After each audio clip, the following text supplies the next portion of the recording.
સેક્ટરમાં ગઈકાલે જ્યાં મજબૂતી જોવા મળી નીરવજી એ સિમેન્ટમાં પણ તમે જુઓ દાલમિયા ભારત રામકો સિમેન્ટમાં જે મજબૂતી જોઈએ આપણે નિફ્ટીના ટોપ ગેનર્સમાં અલ્ટ્રાટેક સિમેન્ટ ગ્રાસિમ જેવી કંપનીઓમાં ખરીદદારી એસીસી અંબુજા જેકે સિમેન્ટ બધી બાજુ આપણને ખાસી મજબૂતી જોવા મળી હતી. શ્રી સિમેન્ટ તમે જુઓ એફએન્ડોમાં પણ સ્ટોક્સ લીડ કરી રહ્યા હતા. પરંતુ આ કંપનીઓ માટે આજે અલ્ટ્રાટેક માટે ઇનફેક્ટ ગ્રાઇન્ડિંગ જે કંપનીએ શરૂ કર્યું છે એમપીના એક પ્લાન્ટમાં એને લીધે પણ એક ફોકસ છે. આપ કઈ રીતે જોઈ રહ્યા છો સિમેન્ટને?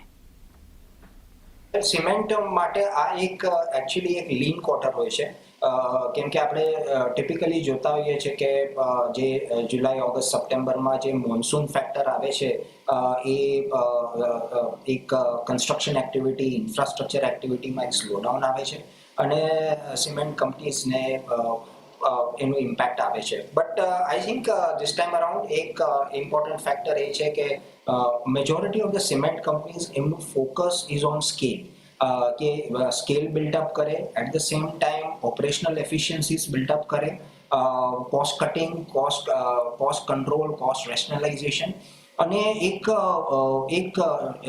કન્સોલિડેશન તરફનો મૂવ છે. ટોપ 5 પ્લેયર્સ જે છે એ 55% ઓફ ધ કેપેસિટી હવે કંટ્રોલ કરવા લાગ્યા છે, એટલે consolidation is happening at a fast પેસ.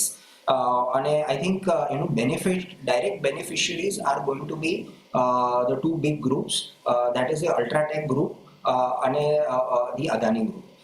બંનેનું focus is on cost efficiencies and acquiring smaller companies. એટલે એક કન્સોલિડેશનનો ફેઝ થઈ રહ્યો છે જે બહુ જ પોઝિટિવ છે for the industry. As far as companies R concern તો આઈ થિંક આપણે ઘણી બધી કંપનીઝમાં મૂવ્સ ઇનિશિએટ થયા છે, positive moves as far as the stock price is concerned.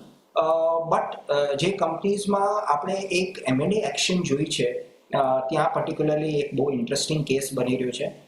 One particular case is India cements, જ્યાં એક ટર્નરાઉન્ડ સ્ટોરી બની રહી છે, કેમ કે આઈ થિંક જે એક્વિઝિશન થયું છે એના કારણે એક નવી લાઈફ આવશે કંપનીમાં અને એમના વિન્ટેજ સિમેન્ટ પ્લાન્ટ્સ છે. અને ગોઈંગ ફોરવર્ડ ઓફકોર્સ આ રીસ્ટ્રક્ચરિંગ થશે તો ઘણું બધું પોઝિટિવ બની શકે છે. એટલે it's a case by case basis as far as the cement sector is concern, but definitely outlook is positive. There is a hope કે નેક્સ્ટ મંથમાં પ્રાઇસ ઇન્ક્રીઝ થશે. હવે કેટલું સસ્ટેન થાય છે એ ઇમ્પોર્ટન્ટ છે, કે કેમ કે ઘણીવાર પ્રાઇસ ઇન્ક્રીઝ થયા છે પણ પછી રોલ બેક કરવા પડે છે બીકોઝ ઓફ પુઅર ડિમાન્ડ. તો that aside I think still the prospects for the cement sector look good.